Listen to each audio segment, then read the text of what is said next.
My name is Angela. My name is Nicole. And welcome to the Lotus Stitch podcast.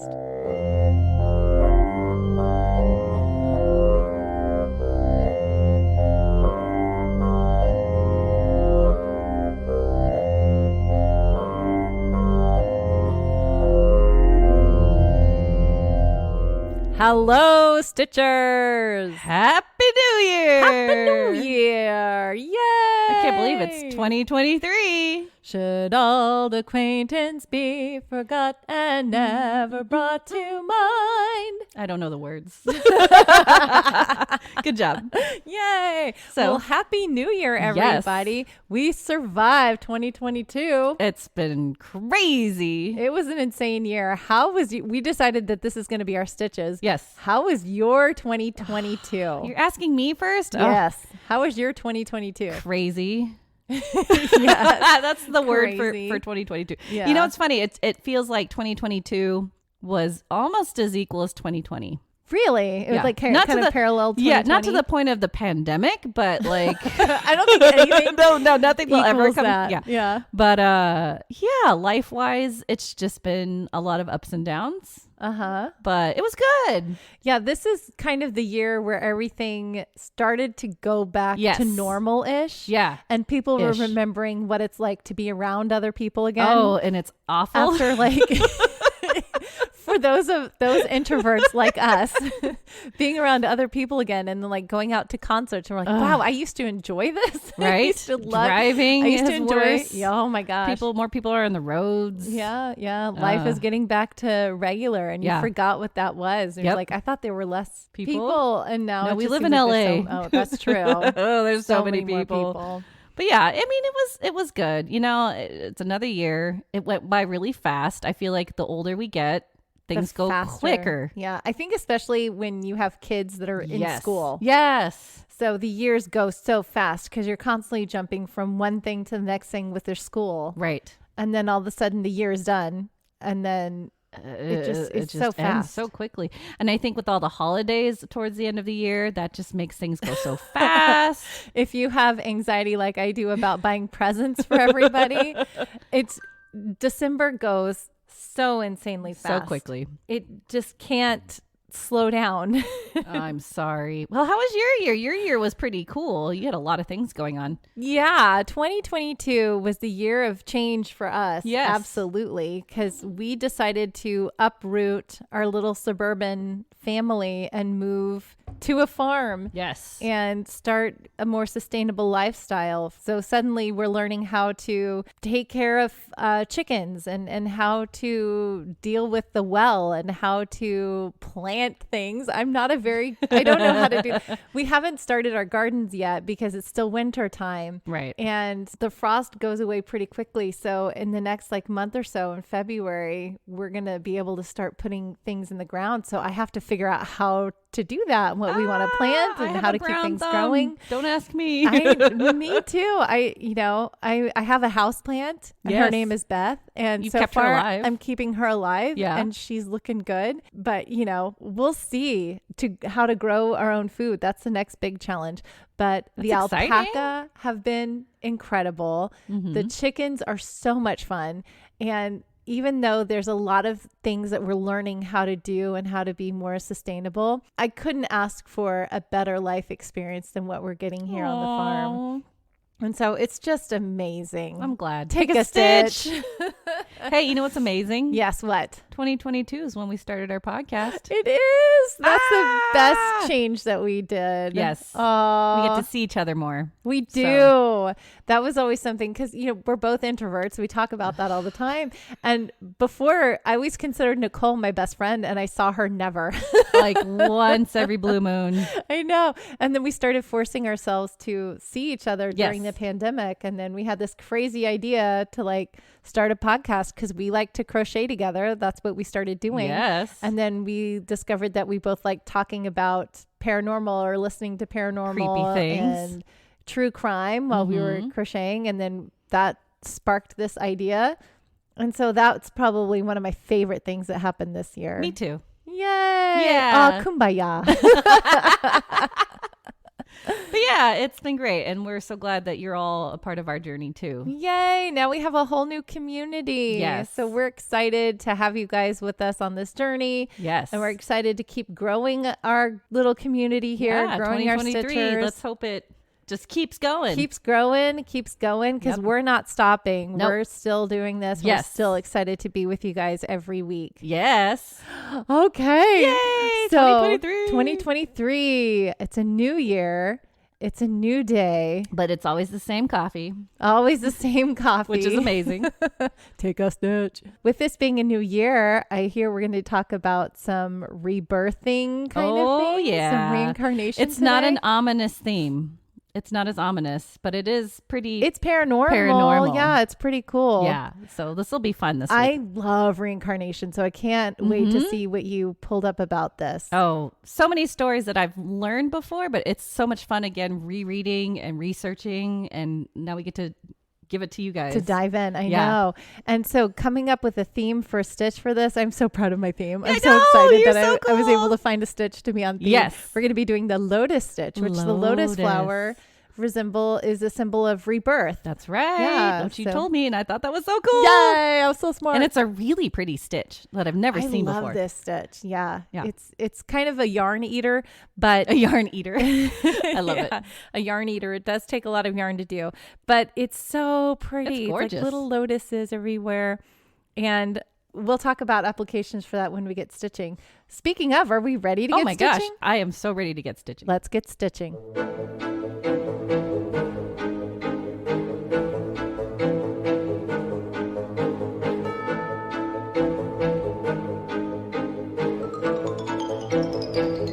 Okay, Stitchers. Yay! Are we ready to learn the Lotus Stitch? I'm totally ready. This stitch is so cool. So what it is to make a lotus flower or the lotus shape, it's basically like 3 puff stitches that go together into one single stitch.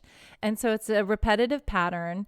It's so pretty though. It looks like almost like a shell pattern. It does look like a shell, right? But it's not. It's not. Yeah, because it's a puff stitch. So let's dive in and talk about how we do the Lotus Stitch. Okay. So the Lotus Stitch, and I learned this by watching Jules and Jones. Ooh. If you can go to julesandjones.com, she has the Lotus Stitch pattern written on there. And then she also does a video tutorial on YouTube. So you can watch her do that there as well. We will also make one of our fun little funny videos of me doing the crochet. And by the way, yes, being on the farm has led, I was thinking about this, how funny it was when we started the podcast and I was all worried about my hands and my nails. I'm like, oh my gosh, I have to make sure I have manicures and everything's pretty because I don't want to have ugly hands. And I've gotten to the point where I'm on the farm and I'm like, my nails are all broken and chipped off. I have Band-Aids everywhere. I have rope burns. I have blisters. Farm hands. It's all good. I'm sorry, you guys. You get my ugly farm hands, whatever. But you get pretty stitches in the meantime. There you go. All right. That's all that matters. So if you want pretty hands, go to Jules and Jones and watch her tutorial. And she's very soft-spoken. I like her voice. It's very soothing to watch her video. So you're going to chain a multiple of 6. So any multiple of 6 you want to do plus 5. Got it. Okay, 6 plus 5 to start off with. Row 1, you're going to single crochet in the second chain from the hook. And you're going to be alternating single crochet and the lotus pattern. That's how it's going to work. So those are your 2 main stitches, the single crochet and the lotus. I got the single crochet. Yes. So single crochet in the second chain from the hook. Okay. Then you're going to skip the next 2 chains. Oh, okay. In the third chain, you're going to do a 3 puff stitch. So when you're doing a puff stitch, you're going to yarn over, insert your hook into the loop, pull up a loop. But don't do anything. Okay. You're going to yarn over again. That's right. Insert, pull up a loop. Don't do anything. Okay. Yarn over third time, insert your hook, pull up a loop. So how many loops are on your... There will be a total of 7. Whoa! Total of 7 loops on your hook. That's a huge amount. Yes. Okay. Then you're going to yarn over one more time, but this time you're going to pull through the first 6. Oh, okay. Yep, just the first 6. And then you'll have 2 loops left on your hook after you pull through that. Got it. Then you're going to yarn over and pull through those 2. So that's going to close off the puff stitch. Got it. Okay, does that make sense? It does. So that's your puff stitch. So it's 3 yarn over and pull throughs. So you have 7 loops. 7 total. Yeah, 7 loops on your hook. Yarn over, pull through 6 of them. Yarn over and pull through the final 2. That creates 1 puff stitch. So after you have 1 puff stitch, you're going to chain 2, insert your hook back into that same chain, that same third chain, and then you're going to do another puff stitch. Nice. So yarn over. That's a lot of puff stitches. Yes. You're going to do 3 of those total. Holy cow. In that same chain. In the same one. Same chain. Wow. Yes. Okay. So it's going to be a 3 puff stitch, which means you yarn over, pull through 3 times. So you'll have 7 loops on your hook, yarn over, pull through 6, yarn over, pull through 2. That's a puff stitch. Wow. Chain 2. So it's going to be, I'm going to call it a 3 puff stitch so that you know what it is. Yep. So in that third chain, you have a 3 puff stitch, chain 2, a 3 puff stitch, chain 2, and a 3 puff stitch. That's so many. Yes. Okay. So it looks like 3 lotus leaves, yes, right? Do you see right here? Do. 3 That's so lotus pretty. leaves. Okay. And each of the lotus leaves are separated by 2 chains. Right. Right?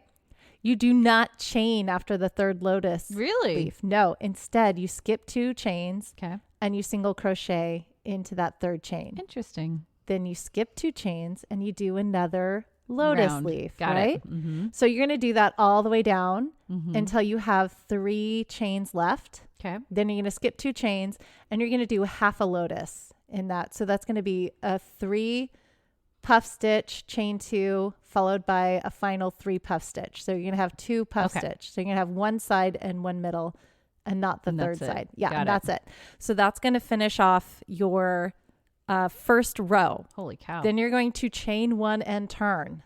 Okay. That's your second row though, right? Because your first row's the Well, the chain doesn't count as a row. Oh, okay. So you can count the chain as a row if you want to, but most of the time you don't. Okay. So then when you finish the first row, you're going to chain 1 and turn. Okay. You're going to single crochet into that first chain. Okay. Make sure you single crochet in the first chain so that everything lines up correctly. Then you're going to skip the next 3 chains. And in the 4th chain, which should be a single crochet underneath from the first row, you're going to do a lotus. Got it. So 3 puff stitch, chain 2, 3 puff stitch, chain 2, 3 puff stitch. Got it. Then you're going to skip 3 stitches and it should be the top of the lotus from below. You're going to single crochet. Wow. Okay. Skip another 3 stitches. It should be a single crochet in the row below. Mm-hmm. And then you're going to do another lotus. 3 puff stitch, chain 2, 3 puff stitch, chain 2, 3 puff stitch. Okay. Yes. So that's why you need that. It's a repeat of 6 because you're skipping 2 chains or whatever. You know what you guys are with me. You got it. I'm you got with it. you. So that's it. And then when you get to the end, you're always going to finish with a half lotus. Got it. So it's going to be the 2 3 puff stitches with the chain 1 to turn and single crochet in the top of that. Nice. Yeah. And that's it. That's it. Yeah. It's repetitive. It's repetitive. But it's so pretty. And it's so pretty. And it's a lotus. So you can use this for anything. It is definitely a yarn eater. So make sure you have plenty of yarn or your project is small that you're doing this with. So some suggestions that she has on her website, Jules and Jones, that she has on her website for this. You can use it for blankets, baby blankets, because it is a yarn eater. I can't imagine how much yarn it would take if you did one. Oh my gosh. But you can, definitely throw it in a pattern if you want to do a couple rows of it. Yeah. Or if you wanted to do it as a border around the blanket, that would be pretty. I was going to say, it's got that roundish edge. That's cool. Yes, it would be pretty. And she even suggested to do it like as a sleeve of a sweater. That's right. Which I thought would be, really pretty. cool. Pillows. I'm obsessed with making pillows now. That's your thing. I'm like, everything is a pillow. Every stitch that I pull out, I'm like, I want to make a pillow out of this. That's good though. But let me see what else she suggested. Bags, or you can make a placemat because it is thick. So it'd be a good placemat. If you're going to do a placemat or a pot holder, like a cotton yarn so that it's absorbent and stuff instead of, I'm also using a very, very thick yarn and a giant hook right now. Huge hook. I love it though. But yeah, it makes really it stand cool. out more. Yeah. So that's the lotus. Yay, lotus. Yeah. It's so pretty. I can't stop saying that. It's just because it's a puff stitch. There's so many of them. And like I said, it looks like a shell, but it's not. Yes. It's definitely more of a flowery look to it, the lotus. Yeah. So it's gorgeous. I think it would be fun to experiment with like doing different colors, each row a different color. Ooh. Wouldn't that be pretty? I want to try that. Yeah. Yeah. Do things with your Lotus Stitch. Let us see what you guys are making. You can always post pictures on any of our socials or email us at theominousstitch@gmail.com. We want to see what you are making, especially if you guys try out one of the stitches that we talk about. We want to see it. Yes. Even if you've made it before. Yeah. If you just have a project laying around and you're like, I made that 8 years ago. Here you go. Because we know some of you guys are insanely crafty, way craftier than us. We're still picking it up. I don't know. Angela's better than I am. But no, you're the amigurumi queen. Try. You're good on that. Oh, it's my favorite. I know. You're so good. I love this. Thank you. You're welcome. Lotus. The Lotus. Love it. Yes. And it goes with our topic of rebirth, reincarnation. Yes. Is it time for story time? It's story time. Yay!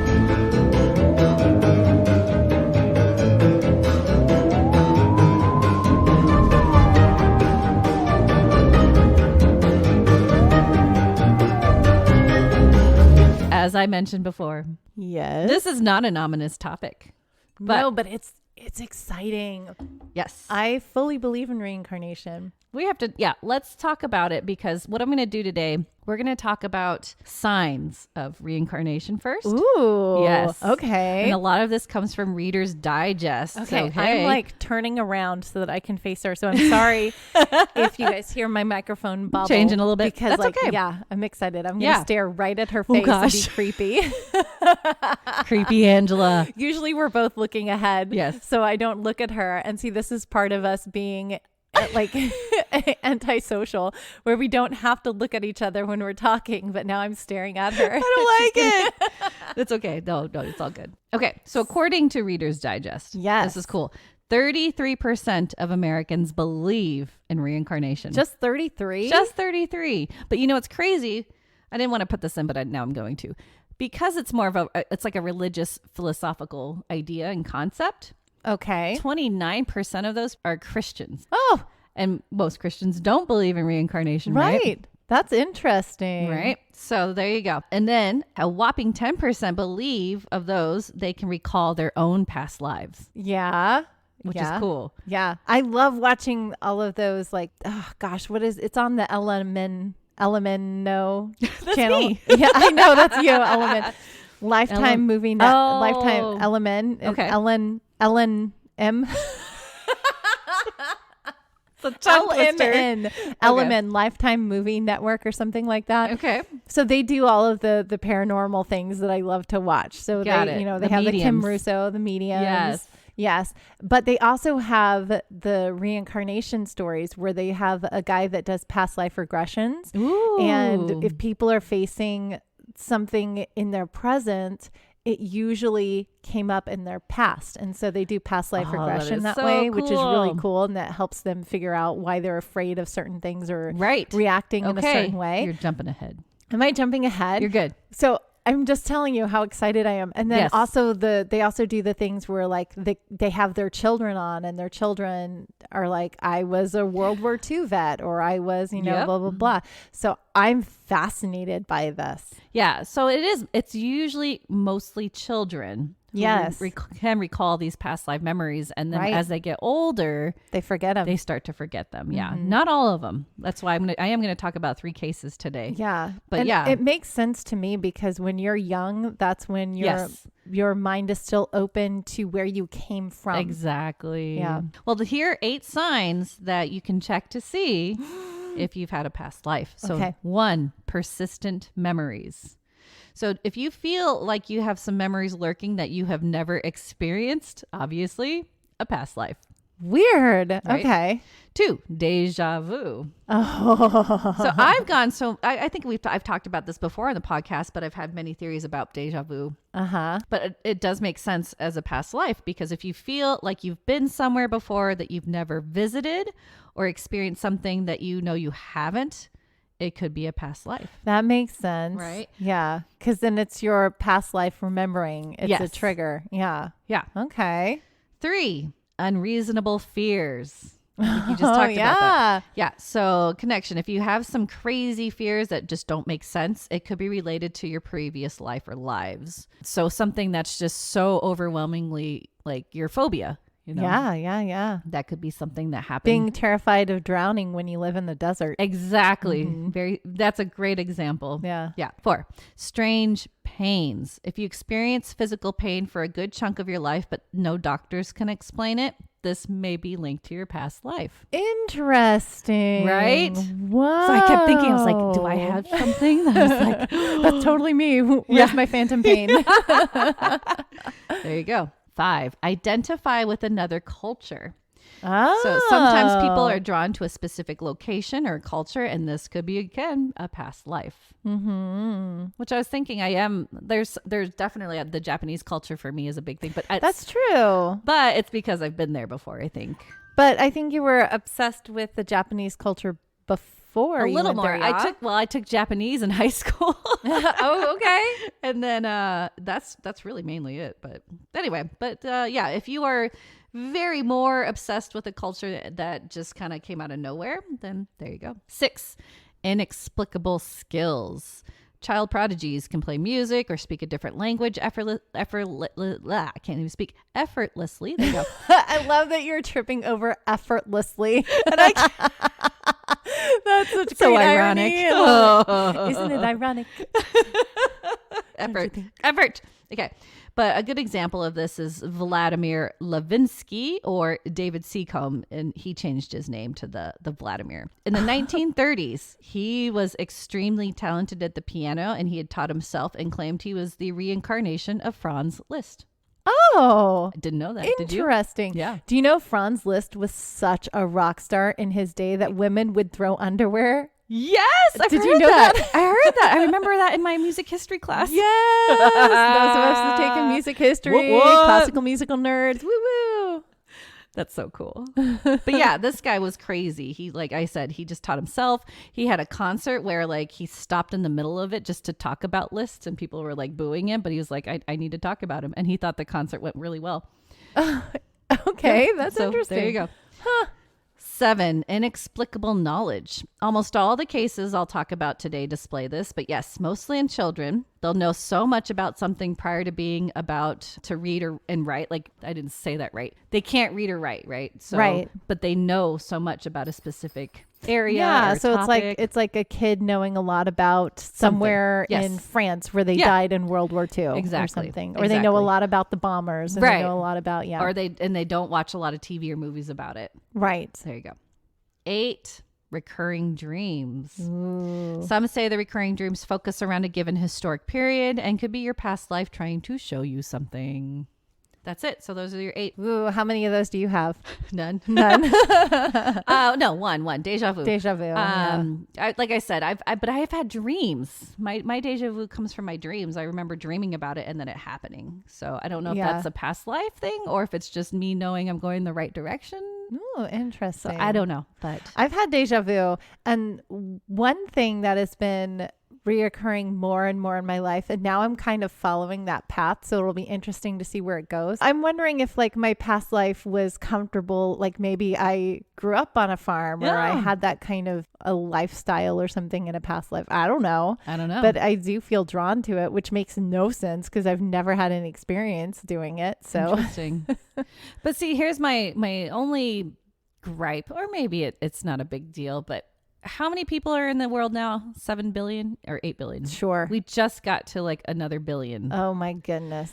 There's just so many people compared to 100 years ago. Yeah. Right? That's true. So with reincarnation, if you're so drawn to come back to the world, there's just so many new souls, right? Yeah. So many more new souls. Ooh. Right? Yeah. And then let's say you want to be reincarnated into an animal. There's probably millions of animals too.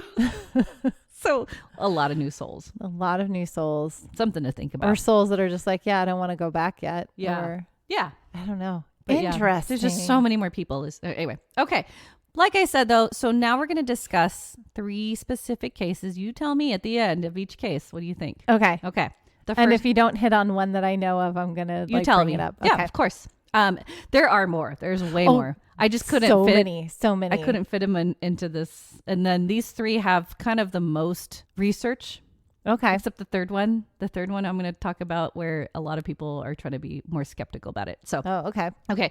The first one are the Pollock twins. Have you heard of the Pollock twins? There they are. I don't think so. Okay. In 1946, Joanna Pollock was born to John and Florence Pollock in Hexham, Northumberland, England. Hey! One website claims Joanna was the third child for the Pollocks. However, I cannot 100% confirm this, as all the articles do not even mention the other kids. One was like, this is the third kid. I was like, what? There's nothing else about other kids. So they really focus on these girls. Yes. Okay. 1951, their second daughter, Jacqueline, was born. And you might call these little girls latchkey kids, as John and Florence were really busy with their grocery and milk delivery business. So the girls were raised by their maternal grandmother. So a lot of the time they spent with her. With grandma. Yes. Yeah. The sisters were pretty much besties. Aww. Yeah. Joanna basically took care of Jacqueline, and Joanna liked to wear costumes and act and was very sweet with other kids. And both girls loved to comb their father's hair. Oh, that's sweet. That's so sweet. It reminds me of my dad. I would like play with his hair when I was a kid, but I did crazy things to his hair, and he let me do it. Thanks, Dad. That's so sweet. Yeah. Jacqueline, at the age of 3, accidentally fell into a bucket, which caused a small gash over her right eye, which formed a permanent scar. And apparently it was more visible in cold weather. So this is actually important. Okay. She also had a dark round birthmark on the left side of her waist. Okay, that was Jacqueline. She's the little one. The little one. Okay. May 7th, 1957, Joanna was 11 and Jacqueline was 6. They were walking to church one morning with their friend Anthony. Without warning, a car struck the kids on the sidewalk. Oh my gosh, Nicole. I know, so sad. For sure, we know the woman was half lucid as she was hopped up on painkillers.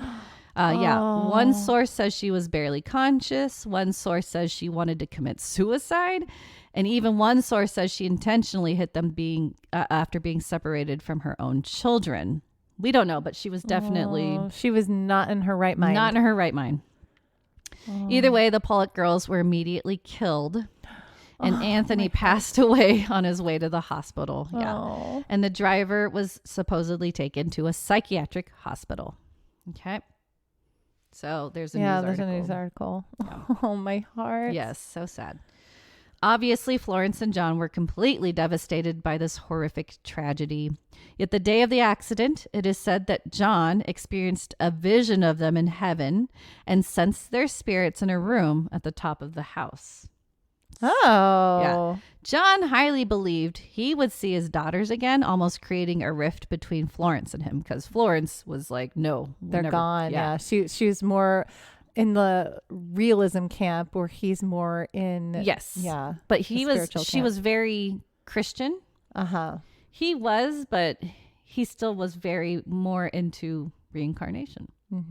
Despite this, Florence did become pregnant soon again. So obviously they're together. Worked some things out. Yes. John was convinced Florence would give birth to his girls as twins.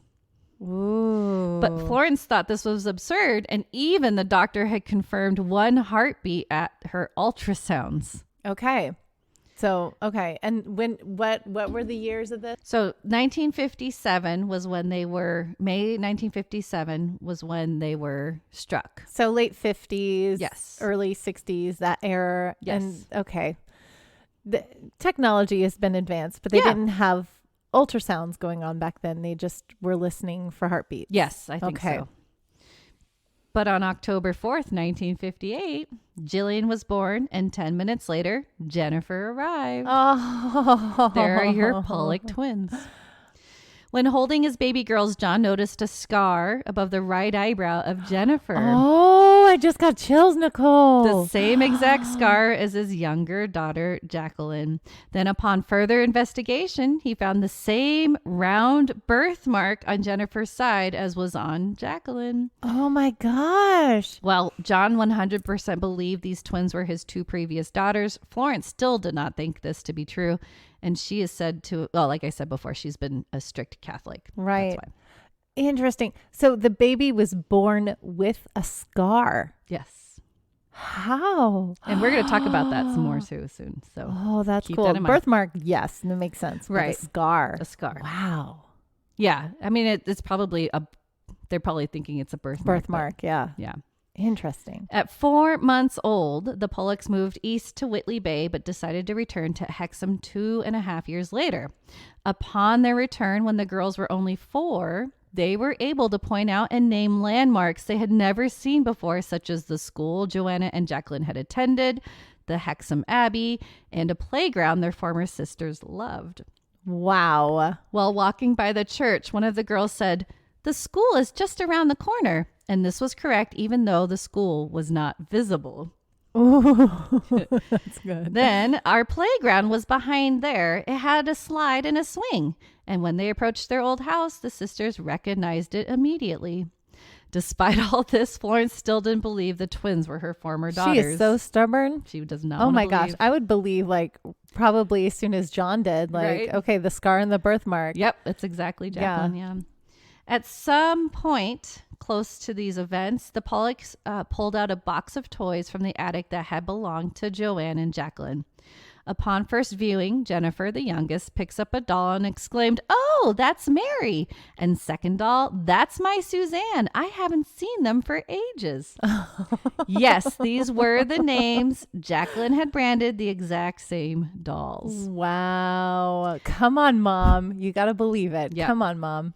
She went on to say, "Father Christmas gave us these a long time ago," which was true. Wow. Then she turned to Jillian and pointed to another toy, stating, "And that's your washing machine."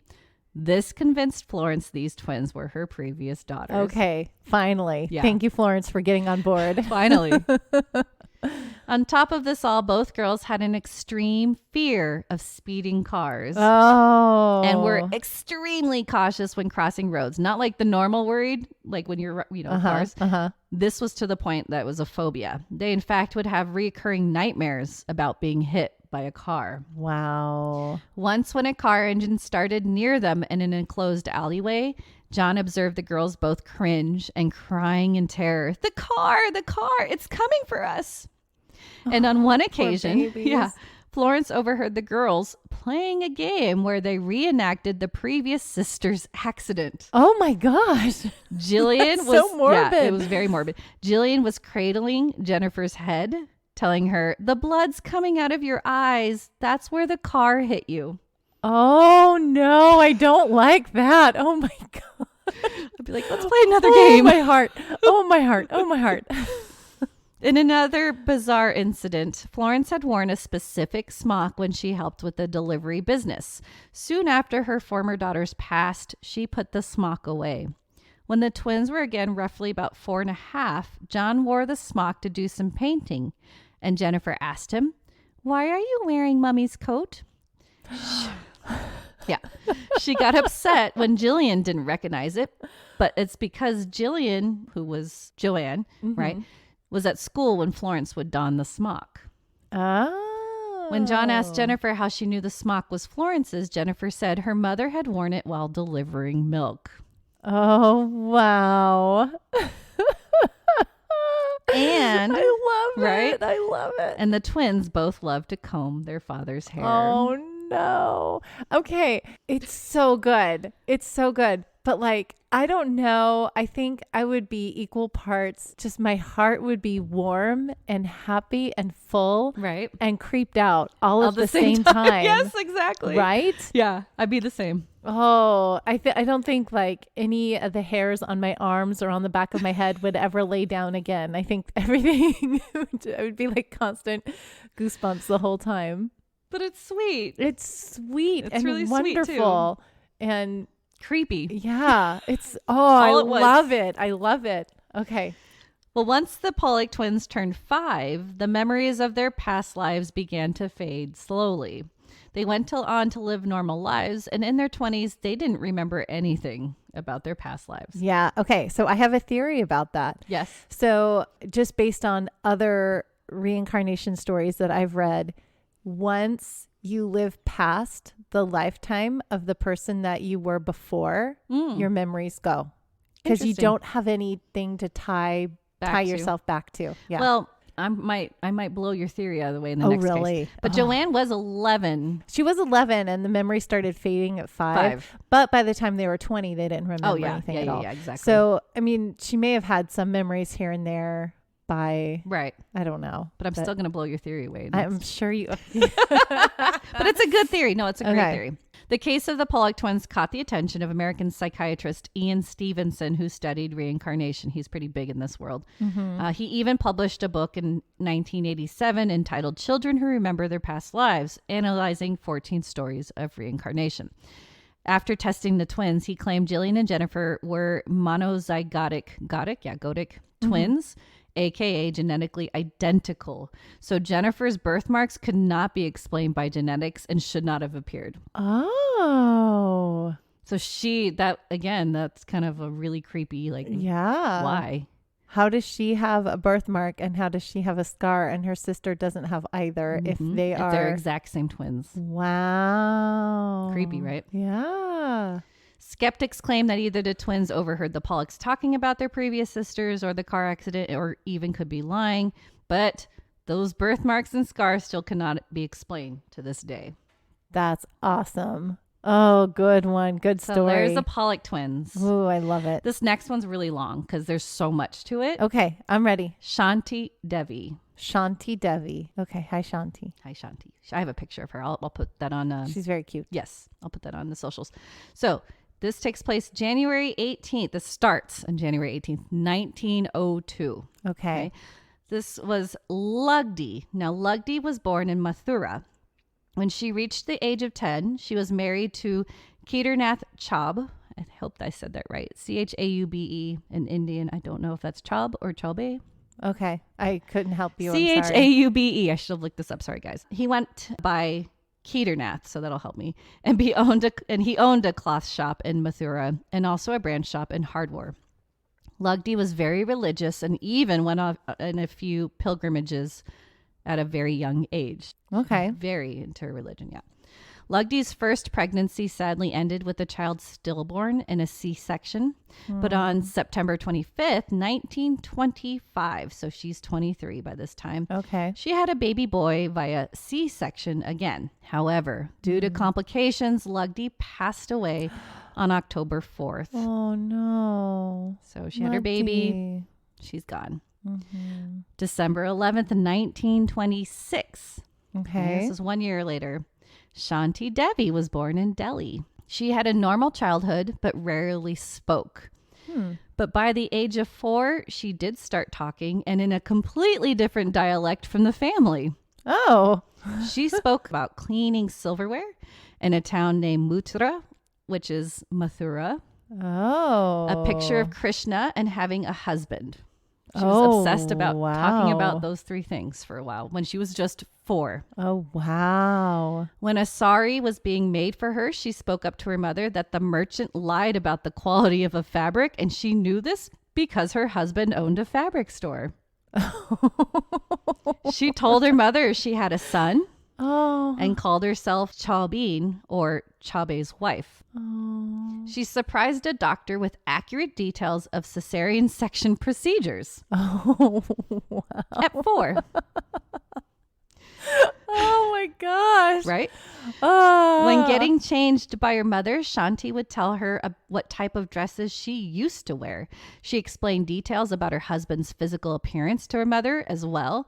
He was fair, had a big wart on his left cheek, and wore reading glasses. And she would constantly argue with her parents, stating that she wasn't in her real home and they weren't her real family. That would be so frustrating. I'd be so mad. Right. I'd be like, just get over it. Okay. Stop making these stories up. Yeah. Stop talking about your husband. You were 4. Yeah, you're 4. This obviously brought a lot of tension to the family. It would kill me if my kids were like, "You're not my real mom." Right? Yeah. Like, you're not my parents. Let me go back to my husband. Birth to you. It's so creepy. It's like I grew you in my tummy. Right? I know. Yeah. I know you. Oh my gosh. So when Shanti was 6, she got into an argument with the twin sons of a lawyer neighbor. She was drawing a temple, but the boys were teasing her that she got all the details all wrong. But she argued that it wasn't the local temple, but the one in Muthra. Oh, okay.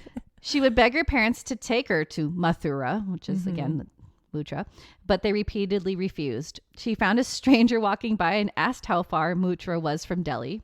Stranger answered that Mathura, again Mutra, the Mutra is called by the locals. Mathura. They call it Mutra. Yeah. Okay. And it's roughly a day away by carriage or 2 by foot. So she packed a small suitcase and took off on foot. Oh, and she's 6. Oh my God. Her father went to intervene, but heard Shanti say her husband was wealthy and owned several houses and she danced for him wearing churis or ankle bracelets. And churis was only used, that name for it was only used in Mathura. So he started to believe her about her past life. Okay. So dad's starting to get on board now. Yeah. Okay. Her family would ask her again and again what her husband's name was. However, it was customary in Indian for wives to not speak their husband's names. So instead, she would blush and say she would recognize him if taken to see him in Mathura. That's what?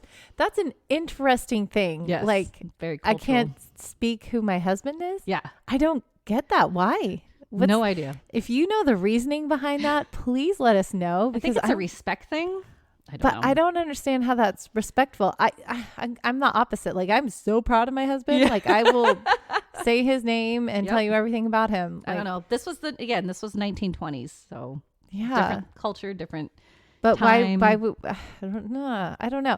And also wasn't it You're getting flabbergasted. I know, I can't talk. But it's just okay, 1920s, I feel like that's still when, women are thought of as property. It seems like you would, if you belong to your husband, you would be able to say, I belong to this person. Maybe. Lugdi, remember the Lugdi before she was married at 10.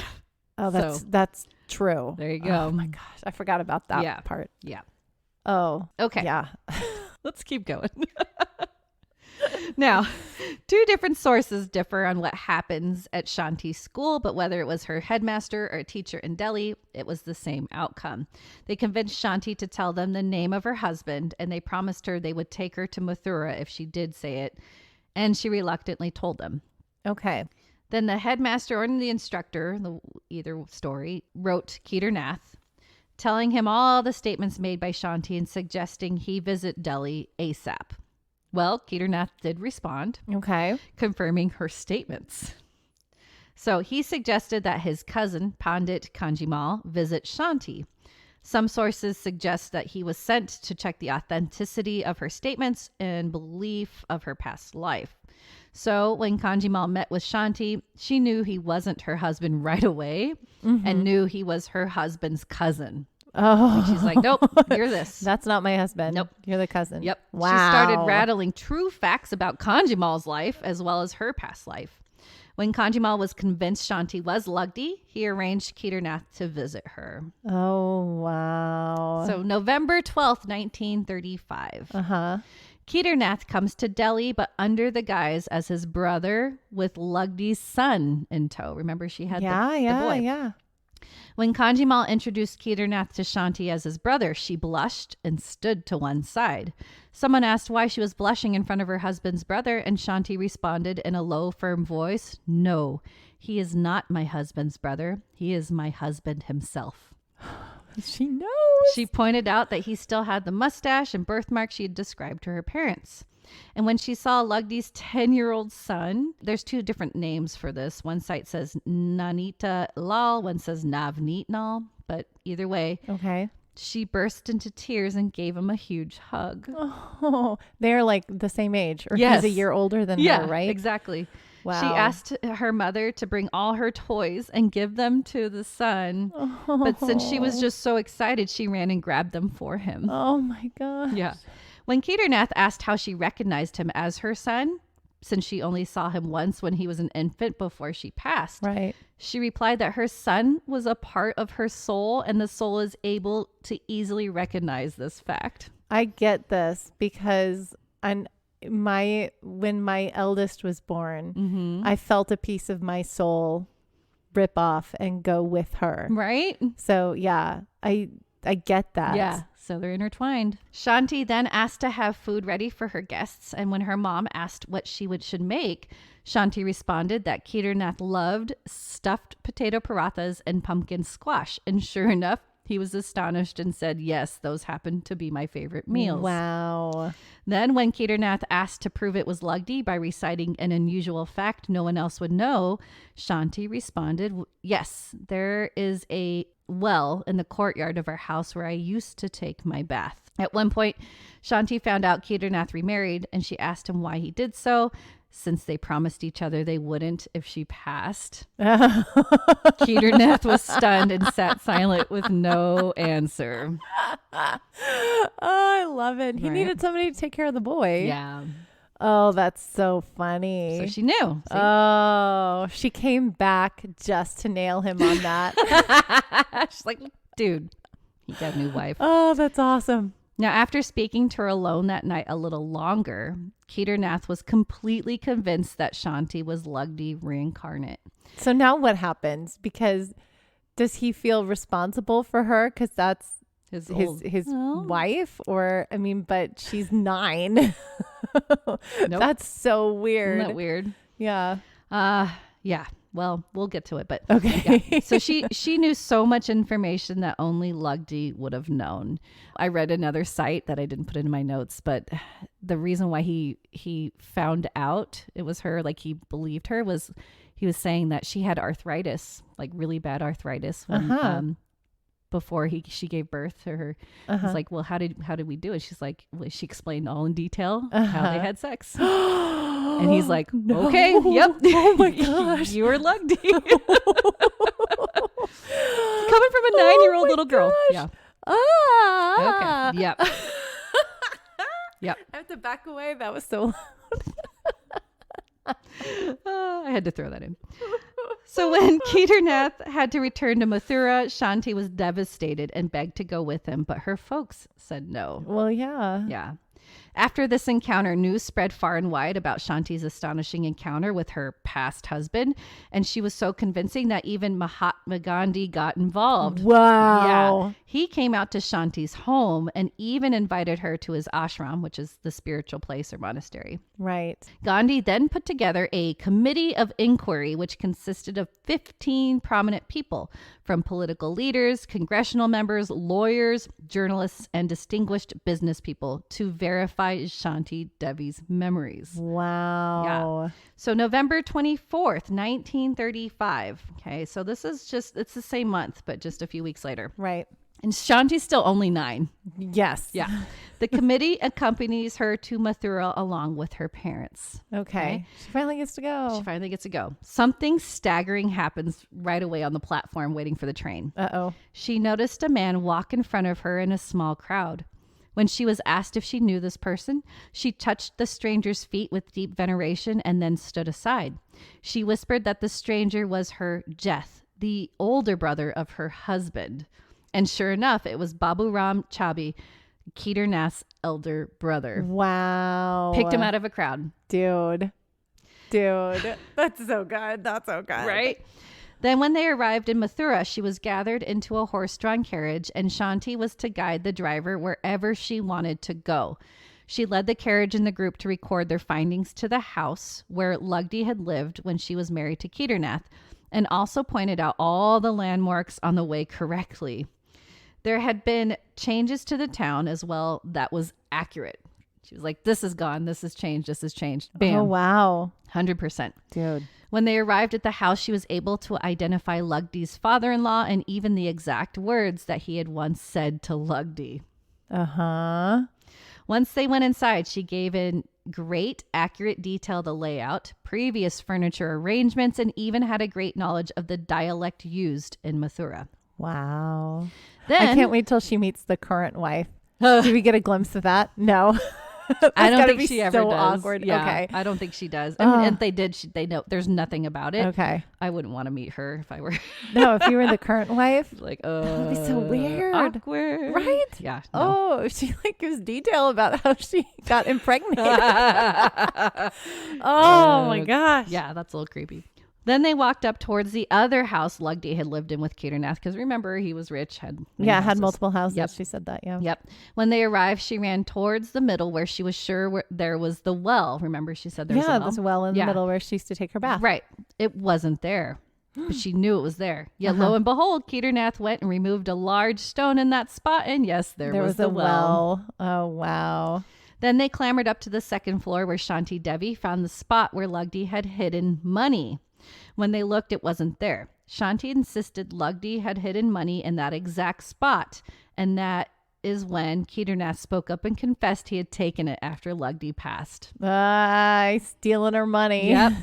She wanted it to be given to Krishna as a donation to, but I don't think he did that with money. Probably spent it on the new wife. Yeah, the new wife. Yep, exactly. Afterwards, they traveled to her parents' home, where she at first misidentified Lugdi's mother as her aunt, but then quickly realized she was wrong and sat in Lugdi's mom's lap. Oh. She recognized Lugdi's father as well. It was a really tearful experience, and it moved the committee. Oh, wow. Yeah. Then the committee followed Shanti to other familiar places, Mathura, one of those being the Dwarkadish temple. All of Shanti's comments regarding locations and such were 100% accurate. Wow. In 1936, the committee went on to publish their findings in a 26-page booklet, and they concluded that Shanti Devi was indeed the reincarnation of Lugdi. It attracted so many prominent people that included parapsychologists and philosophers to study the case who wanted to visit Shanti. And of course, it also brought in many critics and skeptics that wanted to disprove Shanti. Of course. However, many of these reports did not do much research and based it on opinion. Yeah, of course. Of course. Yeah. On top of having so many vivid memories of Lugdi's life, she even remembered exactly what happened after death under hypnosis. Ooh. This gets fun. I'm excited. She recalled witnessing her own funeral. Oh, wow. Existing as a tiny speck while entirely discarnate with no sense of time or space, and feeling that all the universe and all her lives were contained within her. That crazy? Wow. She then experienced a profound darkness before a flash of light revealed 4 men in yellow underwear before her. These beings seemed to be in their teens, and their appearance and dress were very bright. They put her in a cup and carried her. Then she saw the Hindu god Krishna while he showed each person a record of their good and bad activities on earth and telling them what would happen next. Oh. She was then taken, to a golden staircase from where she could see a river as clean and pure as milk. She saw souls there, and they appeared like flames in lamps. But she thinks because she did not have a fulfilled life on earth and yearned to come back, she was able to. Oh. So there you go. And some of it I didn't put it in, but she said she felt wedged, and she realized that was her mother's womb. So. Oh, what? And then there you go. And then she came out and she's like, I'm Lugdi. Yeah. Wow. Yep. So Shanti went on continue her schooling, but never married. Oh, so because she promised her past husband that she would never remarry. Well, so what I read about was that, and I'm guessing this is when Kedarnath probably passed when she was older, but they say when you are a widow, you don't remarry. And so she believed that she was a widow later on. Yeah. Oh, so she never remarried. And her parents were pretty sad about it, but she's like, nope. I can't marry because I'm married to this man. Exactly. And then he dies, and so she can't remarry. Yep. Oh, wow. She dedicated her life to teaching Hindu religion and philosophy while spreading her story and reincarnation. So remember I was telling you? Mm-hmm. She remembers everything till she died. Oh, okay. So she's disproving but also she remembered though her death, and she remembered hypnosis, under hypnosis. Yeah, and she didn't do that on her own. Yeah. Okay. But she passed away at the age of 61 on December 27th, 1987.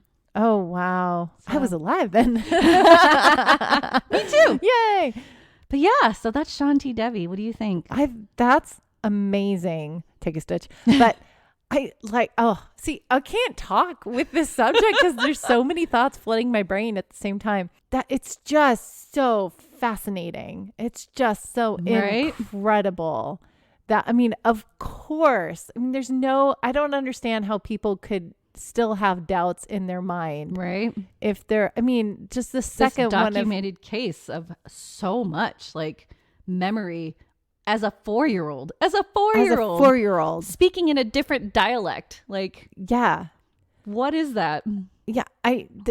Of course. Just like freaking of course. She can't make this up. Gandhi even was there. Like, yeah. Oh, that's a good one. Yeah. So Shanti Devi. I like that. Shanti. My last one. Okay. It's been made famous since it's a more modern event. And the more I researched, though, the more skeptic research papers came out. Oh, no. Like, I was kind of researching, and like, I think the third article was the one that was like, nope, this is false. But I'm going to go into what was told, and I'll try to give you why there are people out there trying to debunk this story. Okay. So this is James Leininger. Okay. You might have heard of this one. April 10th, 1998. James Madison Leininger was born in San Francisco, California, to Bruce and Andrea Leininger. They moved to Dallas, Texas soon after, and this is when James was only 22 months old. Later, they moved to Louisiana because this is their base there now. But a lot of this happens in Dallas. So 22 months old, he was taken to the Flight Museum in Dallas. James was in love with everything he saw, and after spending 3 hours there, he came home with some airplane toys and a Blue Angels video. He then returned to the museum with his father later that spring, and James would grow quiet and in awe in the hangar that held the World War II aircraft. Shortly after James turned 2, he had this habit of playing with his planes to the point where he would slam them nose first into the family coffee table and repeat, "Airplane crash on fire." Sure, normal kid behavior, right? Because, you crash. I'd be so mad. I'd be like, stop hurting my table. No, he did it so much that it ruined the coffee table. There's like dings and dents. Yeah. But he was so obsessive with destroying everything, and it was an obsession when he was playing with his planes this way. Even when they would take James's father to the airport because he had to travel often for work, he would repeat, "Daddy, airplane crash on fire." Oh. And at this time, James had reoccurring nightmares. Oh, poor buddy. Yeah. He would just be screaming, but then the nightmares progressed to James shouting, "Airplane crash on fire. Little man can't get out." Oh. He would yell this repeatedly and thrash around. And again, this just didn't happen once. It happened over the course of a few months. Oh, poor kid. So long. And poor parents, like, just having to deal with that. And there's nothing you can do. Like, one of my kids used to have night terrors, and that was just like the scariest thing. Right. You just kind of have to ride it out with them. Yeah. But oh my gosh. Months. Yeah. I don't know if I would never get sleep. I would be so sad. No. His folks would start to talk about his nightmares before bed, and James somehow managed to explain that they weren't dreams, they were memories. Oh, buddy. Yeah. He said it was his plane that had crashed on fire and that it had been shot by the Japanese.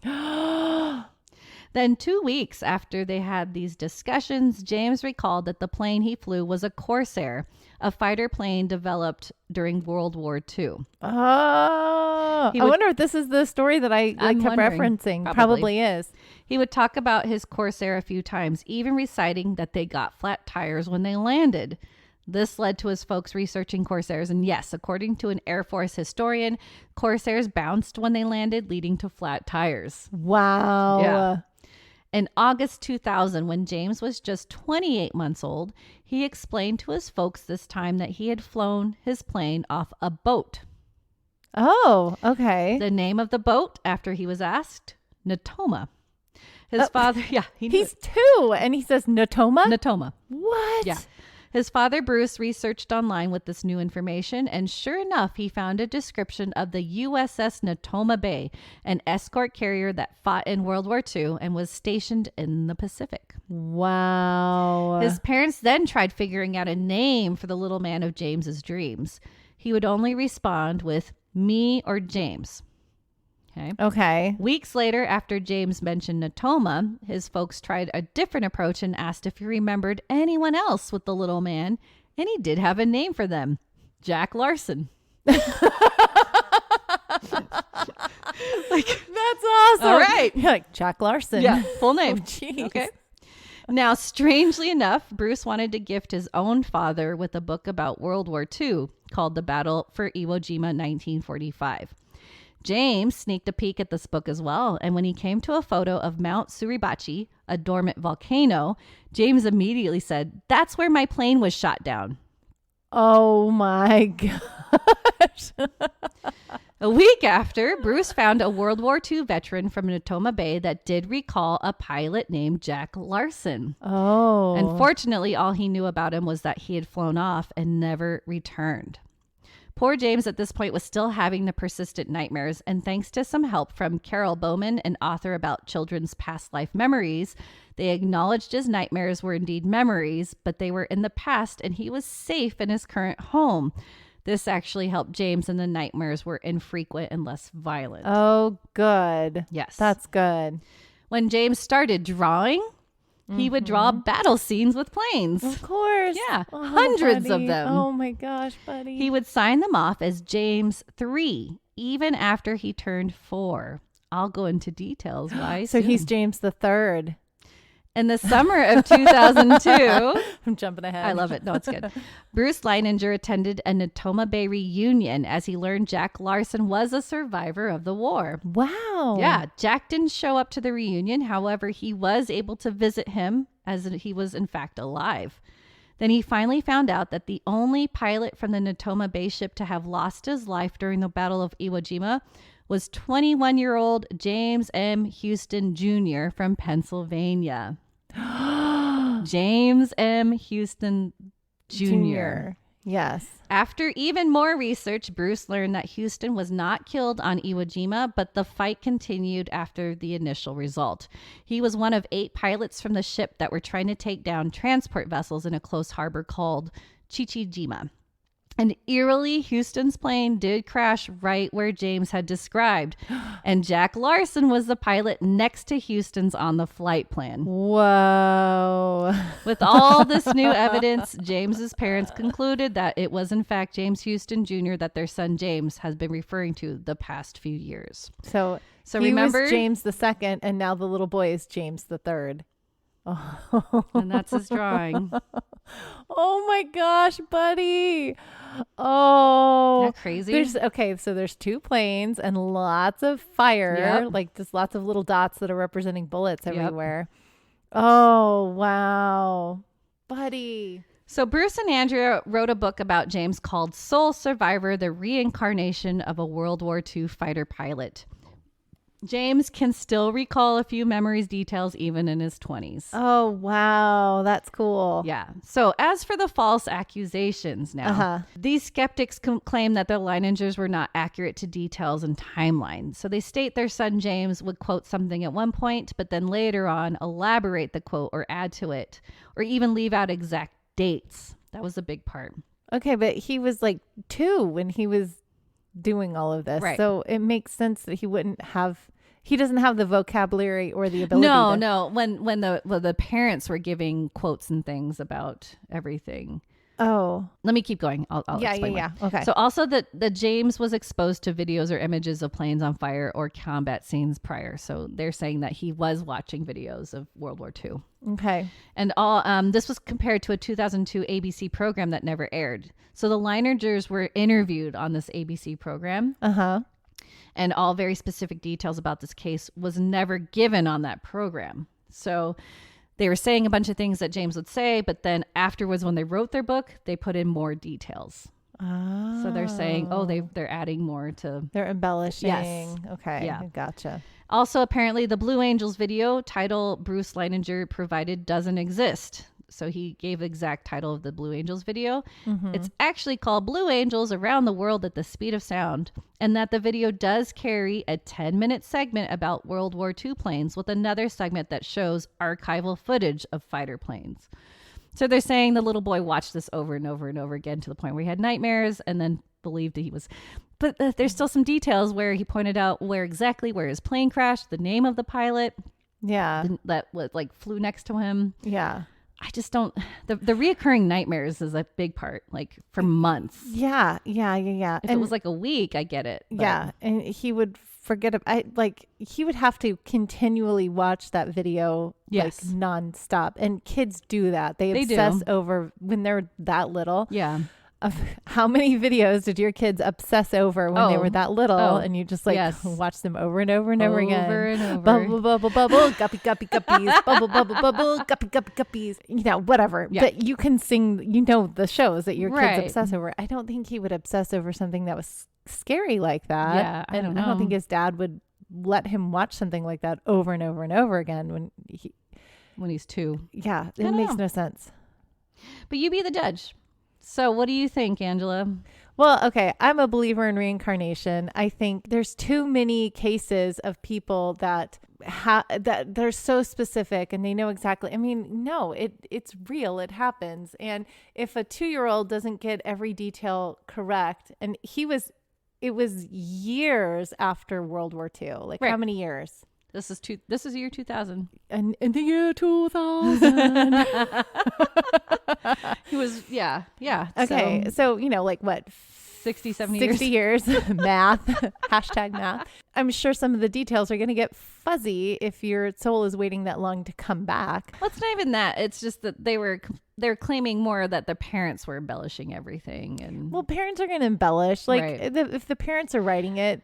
But and there was the other thing was the guy that I keep forgetting his name. I think they're just, I don't know. You shouldn't parents are going to embellish. Parents are they're trying to make money off of their kid's story.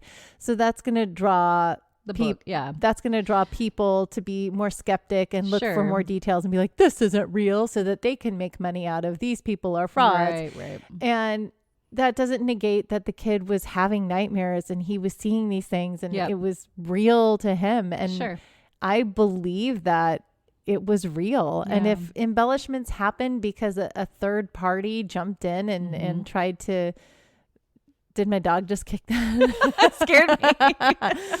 My dog is on the couch, but I can't see her because she's on the other side of Nicole. Against me.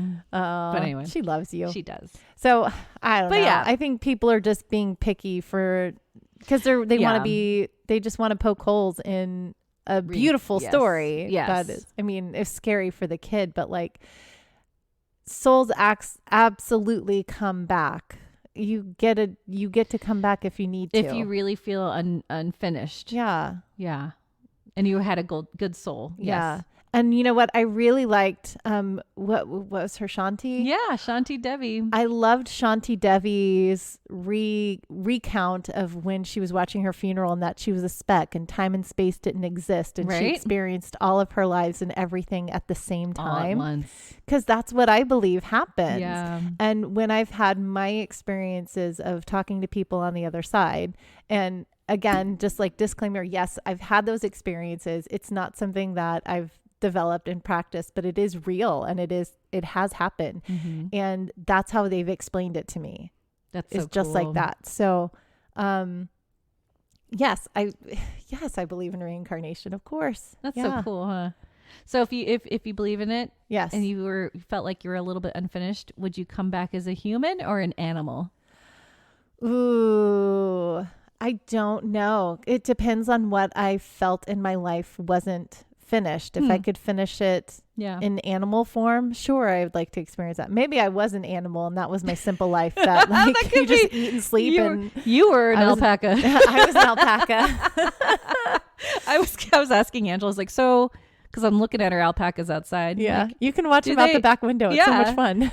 Do they need anything to like keep them occupied? She's like, no, they just sit there and they walk around. I'm like, what a simple life. I mean, they're very curious. They're like cats. Right. I'll put it that way. They're like cats. But cats need so much, I feel like. We have certainly turned this podcast into something else at this point. Education time with Angela and alpacas. Yay.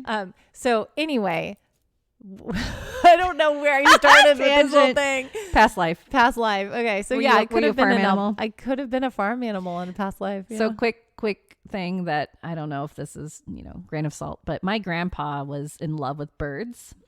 He would feed them every day, and he'd like put bird feed. He loved birds. He loved kids too, but he loved birds. Yeah. And he passed away, and my father was at his funeral. And at the funeral, a flock of geese flew over. It was like in a V. Oh, beautiful. One of the geese came down, circled the cemetery, the funeral, like his gravestone, and flew off. I have chills. So do you think that was my grandfather as a goose? So yes. And okay, here's what I think can happen as far as souls in animals, because I think souls can inhabit animals or persuade them. Because I think animals are a little bit more open or more sensitive or something. They can persuade them to do certain things, because we have a thing in my family with hummingbirds. That's right. So sometimes, for example, if a hummingbird comes around and does something unusual, I automatically will notify my father-in-law. So one time I was walking the kids home, or we were walking to school, and a hummingbird came right into my face. And then it went over to the school signs and started kind of pecking at 2 letters, which are the initials of my father-in-law's dad. Was just kind of pecking at those initials. Now the school sign is granite, or it's, stone. Right. It's carved stone. And so there's no colors. There's no reason why the hummingbird would be attracted to those 2 letters in particular. But he flew in my face, went to those 2 letters, pecked at them, pointed them out, came back to my face, and then flew away. And so I knew at that point I needed to call my father-in-law and tell him what the hummingbird had done, and that he needed to check on his dad. So it's like people or souls can come inhabit animals. And so that was absolutely crazy. Your grandfather coming in and saying hi. My granddad. Yeah. Isn't that sweet? Yes. But that's a way for people that have passed to let us know they can influence animals. I don't know if they are reincarnated in those animals, or if they're just kind of trying to send a signal. Yeah. Sending a signal with them. That's why I'm always curious. Yeah. I think I want to be an otter. I just want to live that otter life for a little bit. You just want to float on your back and hold hands. Hold hands with baby. I'll have a little baby and eat some clams on my tummy. Even though I don't like clams, I don't like shellfish. No, it's so funny. But I'm going to be an otter eating that. I don't care. So I love it. There you go. Okay. So for our next reincarnation story, I think we need to talk about this person. Okay. So I'm just going to say her name. Okay. And I'm not going to tell you. We'll talk about it next time. Who she was reincarnated as. But if any of you listening want to email us or chime in and let us know if you know who this person is and who she was in the past life, let us know. Okay. And we'll send you something cool. Ooh, okay. Yeah. Go. Yeah. We'll make it a contest. I love it. Okay. Barbro Carleen. Never heard. Barbro Carleen. BARBROKARLEN. She's Swedish. Okay. I'll give you that. Never heard. Okay. Barbro Carleen. Look her up. She's still alive. Ooh. Look her up. Okay. Come at us. You can email us at theominousstitch@gmail.com. We will talk about her in our next reincarnation. Yes, we'll do a number 2 because there are some other people that would be fun to talk about. So let us know who this person is, and we will throw your names in a hat and we'll send you something cool. Woo! Ooh, I'll make you a lotus something. Yes. Yeah. Beautiful. Okay. Okay. All right. That's your new contest, people. Yeah. So that was a New Year super New Year contest. Yay! That was a super awesome story time. I loved this week's. It was really cool. Oh, we are definitely doing more reincarnation. It's fascinating. So I fascinating. Love it. Well, our movie time is not going to relate to this our movie time does not relate, but it was fun. But it was fun. All right. So is it movie time? It's movie time. Yay!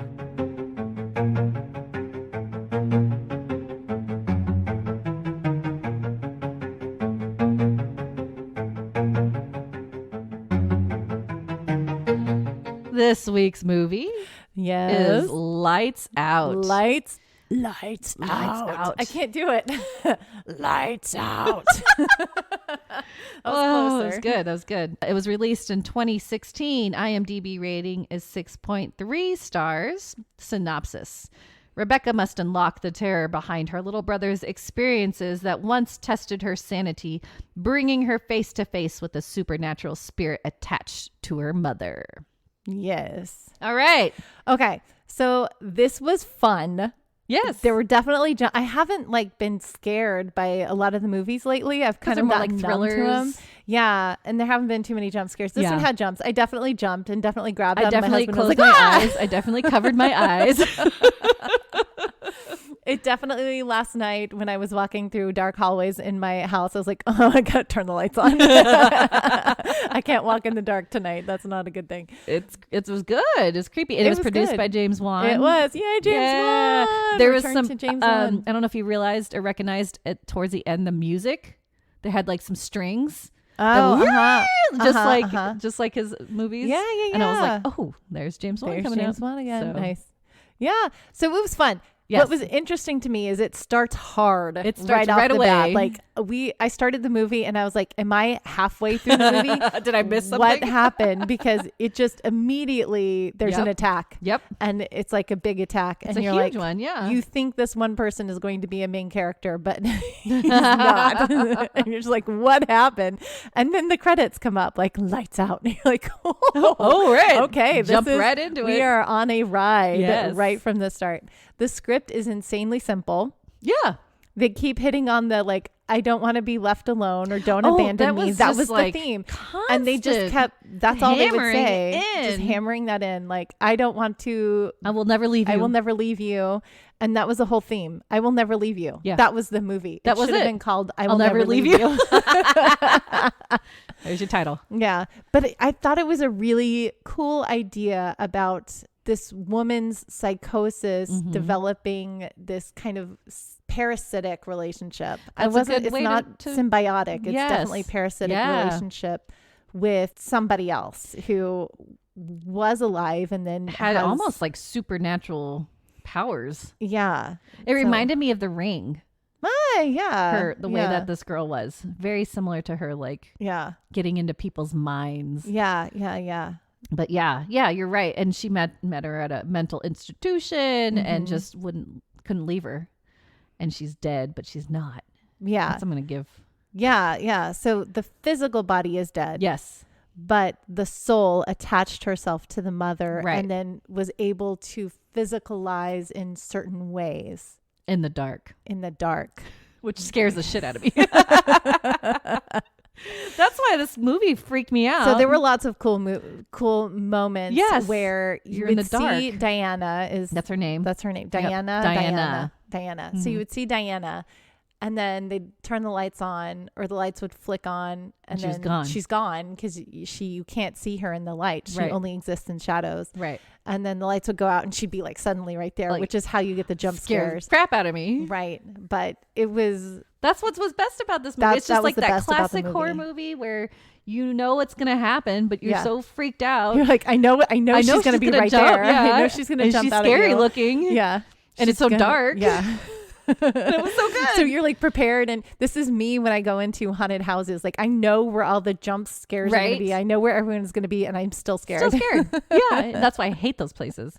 The one that I freaked me out the most that I think I jumped and screamed was later on when they're in their house and the son and the daughter are together. And the lights are out. They're all completely out. Yeah. And they're looking in the closet. Do you remember the scene? Yes. And then he screams because he gets grabbed from under the bed because under the bed is dark. And I'm like, I hate that's that. where the dark is. Because I don't like things going under the bed. Yeah, exactly. It's I'm still scared to look under my bed. Me too. And I'm a 45-year-old woman. Well, I know there's a bunch of junk under our bed, but I like those. I appreciate those beds that have the bed frame goes it's solid all the way down. Yeah, so there is no under the bed. Because you cannot see under the bed. Yes. There's nothing. Or Japanese, they like to put the tatami on the ground. Yeah, there's nothing under the bed. You can't worry about that, right? That's what I loved about that. Then you have to worry about closets. No. Yeah, closets still creep me out sometimes. When I was little, my sister and I shared a room, and we would have fights over there would be zombies in the closet or vampires in the closet. Oh no! And for one of them, I don't remember which is which, but you had to have the door open for one and closed for the other. Oh gosh. And so we were constantly fighting over if the door was open or closed. No. I don't like it. I don't like it open. I can't have it open. No open closets. No. My closet door is always open, but it's also on you can't see it from my bed. Yeah, so. Mine's open too. You're right. I just thought about that. And my kid's closet's wide open. Yeah. When it's closed, it's like it's secure. You don't know what's behind it though. But you can hear the door opening if something happens. I don't know. I don't like closets in dark. I'm sorry. I don't like dark. Period. I don't know. But anyway, this movie was fun. It was fun. It was creepy. Yeah, it was good to have a fun quick. One. Yeah. It was so fast. It was short. Yeah, short movie because it jumped to it. I didn't fall asleep and I watched it at night. That was amazing. Good job. So what rating would you give it? I liked it. Let's see. IMDb gave it a 6.3. 6.3. Yeah. I would go higher than that. I would go like maybe 6.9, close to a 7. It was fun. Yeah, I wouldn't mind watching it again. It's really quick. Yeah. And I'm sure I would still jump. Right. The writing is very simple. So I didn't have any simple. I didn't have like issues with it because it's not really about the dialogue. Writing. It's about I will never leave you. I will never leave you alone. There's no you without me. Oh, that was a great line. Yeah. I feel like that could be used in love stories and horror stories, apparently. Yep, apparently. I'd give it a 7 too. Yeah. 7's a good rating for it. Yeah. I'd watch it again. Yeah. And it was funny because I've seen this before and I just didn't remember it. So, oh, how funny. Yeah. So I liked it. Yay. Well, good. Yeah. Well, that was another super fun episode. Woo! Thank you guys for joining us. Welcome to 2023, y'all. Yeah. Happy New Year. Happy New Year. If you want to reach out to us, please email us at theominoussstitch@gmail.com. You can also support our little show that we do for you guys on a weekly basis. Yes. You can find us at our Patreon page if you go to Podbean and look up The Ominous Stitch. That is the name of the podcast that you were listening to.